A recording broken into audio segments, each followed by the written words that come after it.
Important చాలా ముఖ్యమైన scheme గురించి పథకం గురించి అవగాహన కోసం ఈ వీడియో రికార్డ్ చేయడం జరిగినది. ఇది national family benefit scheme NFBS ఒక వెల్ఫేర్ స్కీమ్ ఉన్నది. దీంట్లో ఒకవేళ ఒక ఫ్యామిలీకి బ్రెడ్ వినర్ అంటే ఎవరైతే అర్న్ చేసి ఆ ఫ్యామిలీకి మెయిన్ బ్రెడ్ వినర్ ఏదైతే ఉన్నారో వాళ్ళు చనిపోతే ఒక 20,000 money as a financial assistance వస్తున్నది ఆ ఫ్యామిలీకి. సో అది ఒక స్కీమ్ ఉన్నది, నేషనల్ ఫ్యామిలీ బెనిఫిట్ స్కీమ్. ఇది అవగాహన కొంచెం తక్కువ ఉన్నది కాబట్టి ఒక అవగాహన కోసం ఈ వీడియో రికార్డ్ చేయడం జరిగింది. ఎలిజిబిలిటీ ఒకటే కండిషన్ ఉన్నది, ఆ పర్సన్ 18 నుంచి 60 ఇయర్స్ వరకు వాళ్ళకి ఉన్నారు.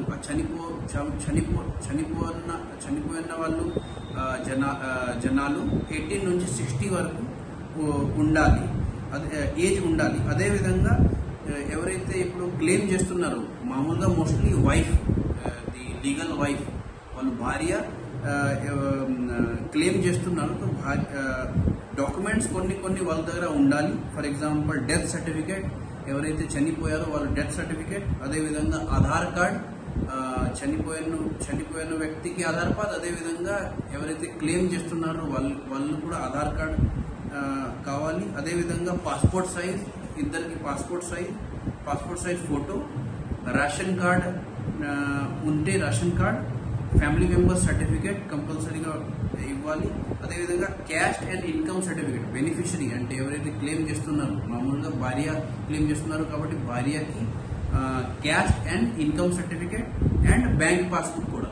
ఇది కొన్ని ఇంపార్టెంట్ డాక్యుమెంట్స్ ఉన్నది, ఇది కంపల్సరీగా వాళ్ళకి ఇవ్వాలి.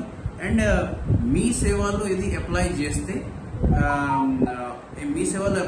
ఇది తహసీల్దార్ లాగిన్ కి వస్తున్నది. తహసీల్దార్ గారికి మళ్ళీ తర్వాత అప్రోచ్ చేసిన తర్వాత తహసీల్దార్ గారు రిపోర్ట్ ప్రిపేర్ చేసి ఆర్డీఓకి, సబ్ కలెక్టర్కి ఇస్తారు, సబ్ కలెక్టర్స్ గారికి ఇస్తారు. అండ్ ఆ విధంగా వస్తున్నది.